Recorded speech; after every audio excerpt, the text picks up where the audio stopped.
नाज़रीन, जामशोर ज़िले में मुसलसल बरसातन सबब चइनि तालुक़नि जिनमें कोटड़ी, मांझंद, सेवण, थाणबुलाखन में 600 के लगभग ॻोठ मुतासिर थिया आहिनि, जॾहिं त हज़ारें जे तइदाद में कचा पका घर ढही पट पइजी विया आहिनि। वधीक तफ़सील लाइ वीडियो लिंक ते कोटड़ी मां एजाज़ मुग़ल ॿुधाए रहियो। जी एजाज़, छा तफ़सील आहे?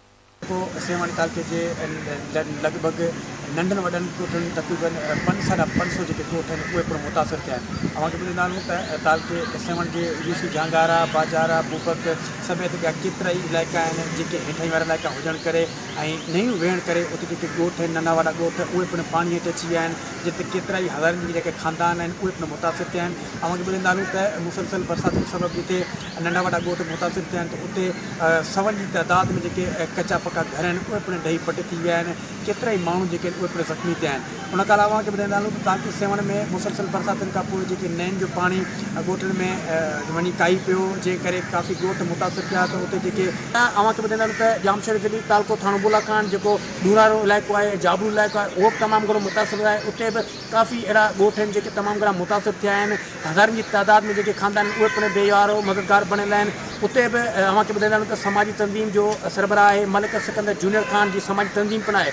उन जी तंज़ीम जीश बरसाति शुरू थी त उन्हनि जी तंज़ीम पारां मुसलसल पंहिंजे कम जे सिलसिले खे पिणु जारी रखियो। वक़्तनि ब वक़्तनि हुननि मुतासिर सेटनि वटि उते पहुची करे खाद खुराक समेत ॿियो सामान पिणु विरिहाइण जो सिलसिलो अॼु ॾींहं ताईं बि जारी आहे। पाक आर्मी जी टीमूं जेके आहिनि उते पिणु पहुतल आहिनि ऐं उते जेके इलाइक़ा मुतासिर थिया आहिनि उन्हनि जे लाइ मदद कई थी वञे। हिन वक़्तु बि थाणे बुलाखान जे जेके केतिरा इलाइक़ा आहिनि उते पिणु पाणी आहे ऐं उते बि जेके इमदादी सरगर्मियूं आहिनि उहे पिणु शुरू थियूं आहिनि। थाणे बुलाखान में बि मुख़्तलिफ़ जेके बीमारियूं उन्हनि पिणु जनम वरितो आहे, पर सिहत खाते जी जेकी ॻाल्हि कयूं त सिहत खाते जे तालुके जे ॿिन्ही तालुकनि में जीअं थाणे बुलाखान में सिहत खाते जी को बि असांखे अहिड़ो को मुख्य किरदारु नज़र न पियो अचे या हुनजी बहितरी जो को कमु न पियो अचे, छाकाणि त किथे बि असांखे सिहत खाते जी टीमूं या उन खां अलावा कैंपूं असांखे ज़िले जामशोर में किथे बि नज़र न पियो अचनि। बाक़ी जेके मुख़्तलिफ़ लाॻापियल इंतिज़ामिया जा खाता आहिनि उहे पिणु पंहिंजे वसार कोशिशि त उते पहुची करे मुख़्तलिफ़ जेके मुतासिर आहिनि उन्हनि जी मदद कई वञे। गॾोगॾु जेको सिहत खाते जो जेको मुख्य किरदारु आहे उहो बि असांखे किथे नज़र न पियो अचे। ओवरऑल जामशोर ज़िले जी जेकी मजमूई तौर ते सूरत हाल आहे त 2000 जे लॻभॻि जेके नंढा वॻा ॻोठ आहिनि उहे पिणु मुतासिर थिया आहिनि।